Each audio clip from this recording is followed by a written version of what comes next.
Good morning, students. Welcome back to the class.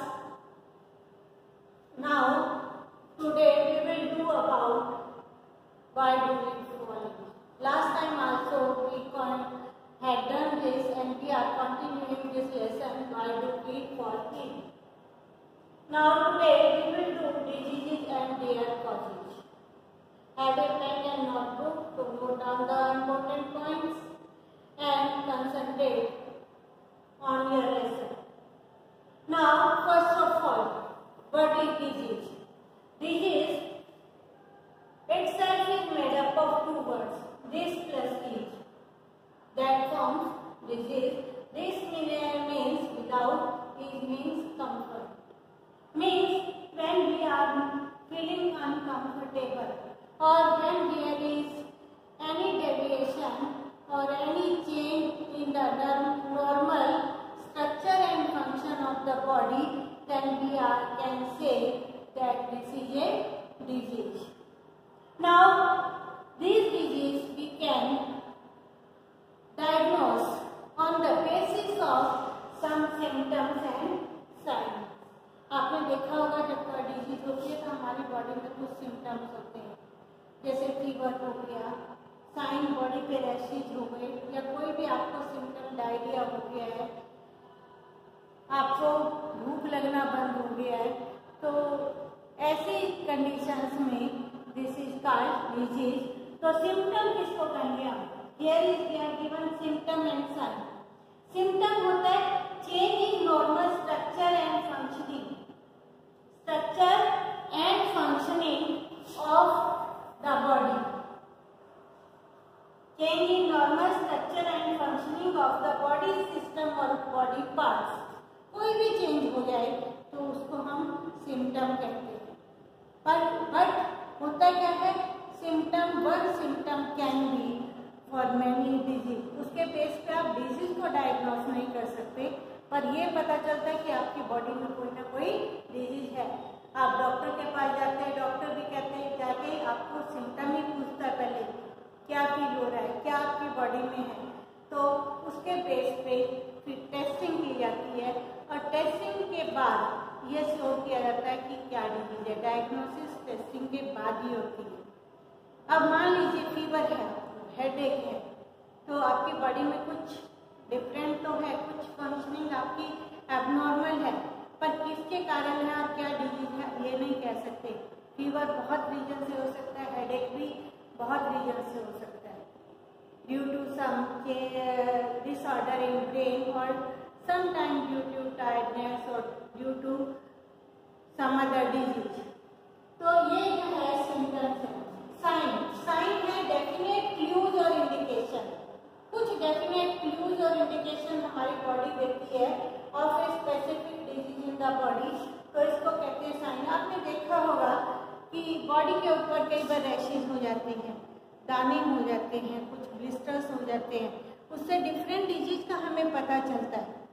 तो ये definite clues और indication है जिससे हमें पता चलता है कि डिजीज क्या है. पर इसके बाद भी टेस्टिंग होती है और आपको सिम्टम और साइन का डिफरेंस पता चला होगा. इससे हम सिम्टम और साइन के बेस पे हम डायग्नोस करते हैं डिजीज को कि हमारी बॉडी के अंदर डिजीज क्या है. डॉक्टर भी इसी बेस पे डायग्नोस करते हैं. इसके बाद है एक्यूट एंड क्रोनिक डिजीज. सबसे पहले हम डिजीज डिफरेंट टाइप्स में करेंगे, acute and chronic disease on the basis of their duration. Acute क्या होती है? एक्यूट डिजीज होती है this disease that last for a short period. थोड़े टाइम के, 1 मंथ हो गई, 1 वीक हो गई, तो थोड़े टाइम के लिए जो डिजीज होती है विद सीवियर सिम्टम, बॉडी में सिम्टम बहुत ज़्यादा होते हैं और सडन और इमीडिएट अपीयरेंस होती है. आपको पता नहीं चलता, अभी आप ठीक है, उसके बाद डिजीज हो गई है. तो acute disease, these are called acute disease. और एक्यूट डिजीज से हर कोई कभी ना कभी इन्फेक्ट हुआ है या अफेक्टेड हुआ है. कभी हमें मलेरिया हो गया या कोई और डिजीज हो गई, डायरिया हो गया, तो ये सारे एक्यूट डिजीज हैं. For example common cold, malaria, typhoid, cholera, diarrhoea, etc. Right? So these are acute disease. Next है क्रोनिक डिजीज। क्रोनिक डिजीज क्या होती है? These are the disease which last for very long duration, सालों साल चलती रहती है, एंड और sometime throughout the life, और कई बार इतनी लंबी होती है कि पूरी लाइफ में ही हमारे साथ ही रहती है। राइट, दे अपीयर ग्रेजुअली, ये धीरे धीरे बॉडी के अंदर डेवलप होती है and can not be cured easily. आप इसको मेडिसिन से इसको सप्रेस तो कर सकते हैं, पर ये पूरी तरह क्योर नहीं होती। मेडिसिन लेते रहिए, आप उससे चलते रहेंगे, आप जो है काम करने लायक रहेंगे, पर पूरी तरह क्योर नहीं होती। For example tuberculosis, diabetes, arthritis, blood pressure, chronic heart disease, etc. Now here is given the difference between acute and chronic disease. Acute disease क्या है? अभी मैंने बताया last for a short period, थोड़े टाइम के लिए होती है, maybe for 1 week or for 1 month.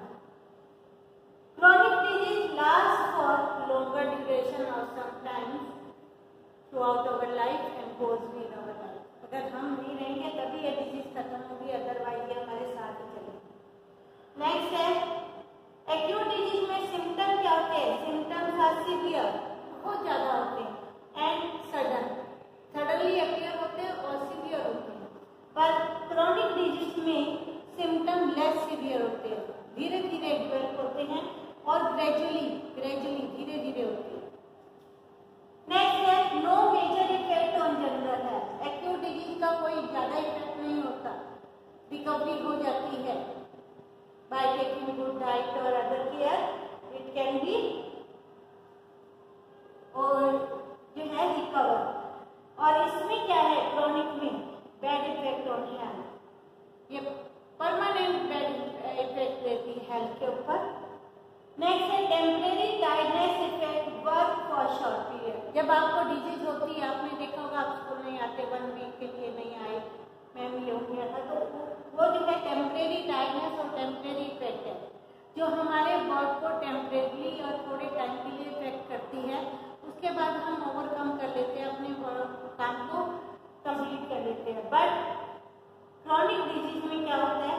Long tiredness and एक्सॉस्टेशन, हमेशा थका थका शरीर रहता है, लॉन्ग टायर्डनेस है, and effect our work efficiency, हमारे काम को भी इफेक्ट करती है, वर्क एफिशिएंसी, काम करने की कैपेसिटी को भी इफेक्ट करती है, हमारा जो डेली रूटीन का वर्क है वो भी इफेक्ट होता है। Next acute disease, it can be cured completely, इसको हम कम्प्लीटली क्योर कर सकते हैं, पर chronic disease it can not be cured completely, इसको पूरी तरह हम ठीक कर ही नहीं सकते। Only with the help of medicine we can control it, but we can not completely cure it. Next we will do about causes of disease. Causes क्या क्या होते हैं? causes disease के causes of disease, there are different types of causes. First immediate cause और primary cause, जिसको हम कहेंगे immediate cause और primary cause। मान लीजिए कोई भी जो है पैथोजेंस और डिजीज कॉजिंग माइक्रो ऑर्गेनिज्म में भी bacteria, virus that effect our body, that is immediate cause, हमारी बॉडी को उसने इफेक्ट किया और हम बीमार हुए, दैट इज इमीडिएट कॉज, क्योंकि डायरेक्टली हम ही उसके कांटेक्ट में आए, राइट। सेकेंड है कॉन्ट्रीब्यूटरी कॉज और सेकेंडरी कॉज। कॉन्ट्रीब्यूटरी कॉज और सेकेंडरी कॉज, इस कॉज के अंदर क्या होता है? आप एक ये है सराउंडिंग में रह रहे हैं, आप अपनी कॉलोनी में, बिल्डिंग में, कहीं भी रह रहे हैं, the drinking water that is coming to you, the same type of drinking water to all the people, but some people they get typhoid or some other disease from this water, food and water, but other people are fit or नहीं हुआ पर कुछ लोगों को हो गया, तो इसको हम कहते हैं कॉन्ट्रीब्यूटरी और कॉज, कॉन्ट्रीब्यूटरी कॉज और सेकेंडरी कॉज। होता क्या है, this is due to lack of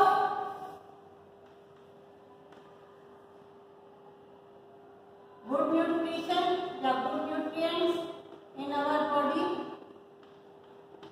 और it may be due to genetic constitution.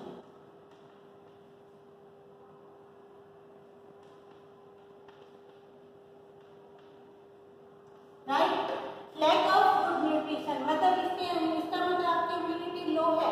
जिन लोगों को डिजीज हुई है उनकी इम्यूनिटी लो है और उनको अच्छी न्यूट्रिशन बैलेंस डाइट वो नहीं ले रहे, तो इम्यूनिटी लो हो गई है, इसके कारण वो they become prone to disease, prone हो जाते हैं, ससेप्टिबल और प्रोन मतलब बहुत इजीली कैच कर लेते हैं डिजीज को।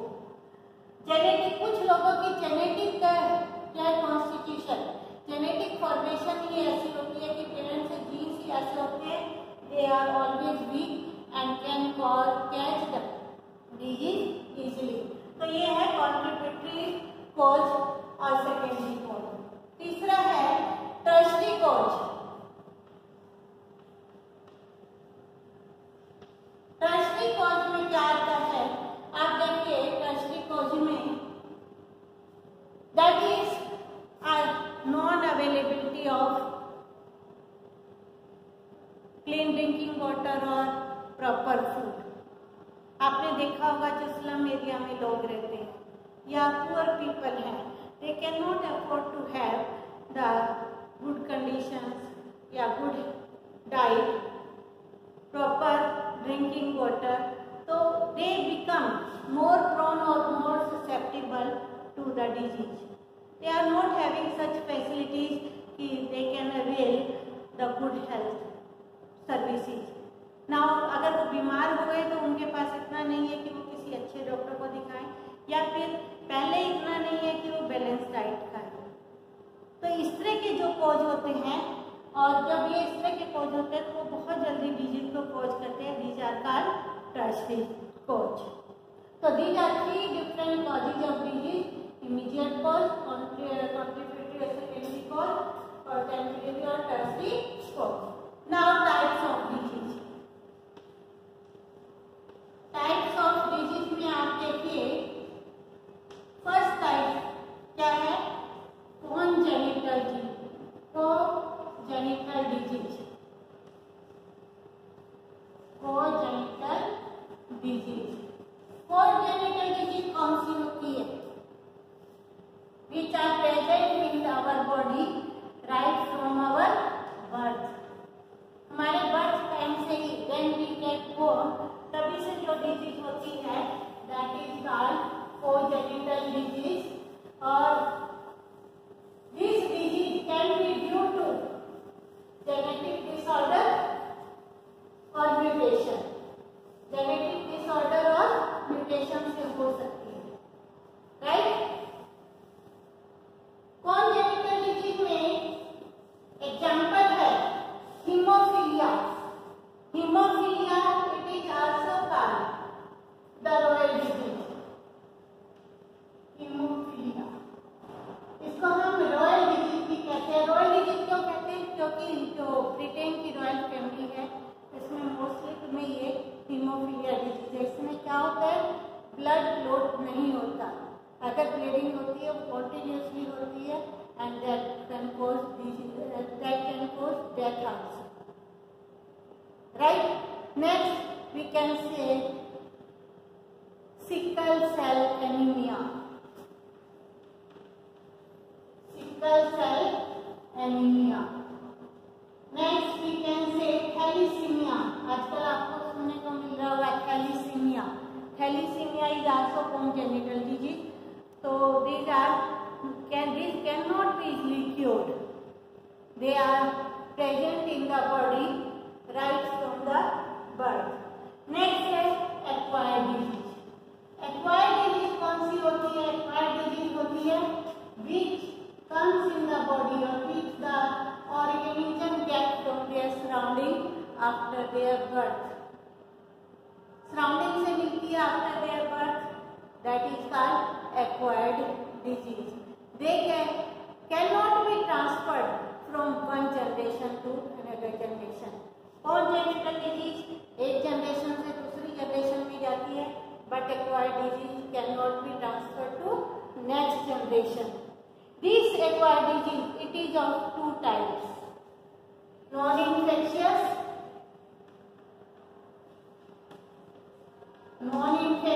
डिजीज और इन्फेक्शियस डिजीज। नॉन इन्फेक्शियस को हम नॉन कम्युनिकेबल भी कहते हैं, नॉन कम्युनिकेबल।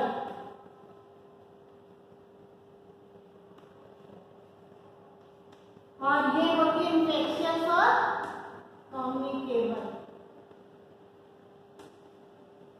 अब नॉन इन्फेक्शियस डिजीज कौन सी होती है? Non infectious disease which disease cannot be transferred from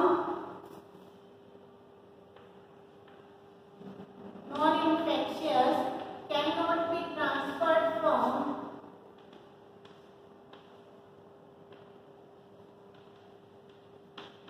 cannot be transmitted from sick person to healthy person, sick person to healthy person. ये जिस में है उसी में रहेगी, उससे आगे नहीं जाएगी। नॉन इन्फेक्शियस का मतलब है। और non infectious can be due to many reason. These are intrinsic reason and extrinsic. Intrinsic reason होते हैं ड्यू टू इंटरनल फंक्शनिंग, और एक्सट्रिंसिक होते हैं ड्यू टू एक्सटर्नल कंडीशंस और फैक्टर्स। Intrinsic and extrinsic. तो नॉन इन्फेक्शियस में आपने देखा होगा कि मान लीजिए किसी को हार्ट अटैक है, लीवर काम नहीं कर रहा, किडनी में प्रॉब्लम है, तो ये डिजीज नेक्स्ट जनरेशन में नहीं आएगी। They are due to some internal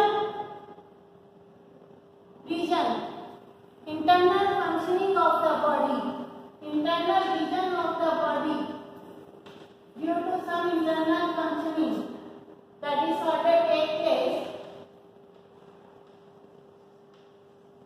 that is called non infectious. दूसरा टाइप होता है डेफिशिएंसी डिजीज। जितनी भी डेफिशिएंसी डिजीज है, मान लीजिए स्कर्वी है due to deficiency of vitamin C, night blindness due to deficiency of vitamin A, तो these disease also will not be transferred to next generation. So these deficiency disease, they will also come in this category, non-infectious disease, deficiency disease. कई लोगों को allergy होती है, allergic disease, ये भी non infectious है। Allergic disease भी non infectious है। तो ये है नॉन इन्फेक्शियस। अब इन्फेक्शियस और कम्युनिकेबल। जो इन्फेक्शियस होती है दे communicate, they can transmit,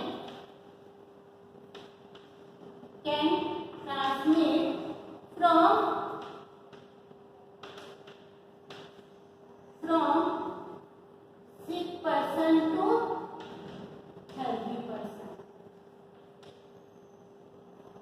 through many disease causing organism called pathogen. Disease causing organisms को हम कहते हैं pathogen. For example bacteria, virus, fungi, all these cause the different infectious disease, right? And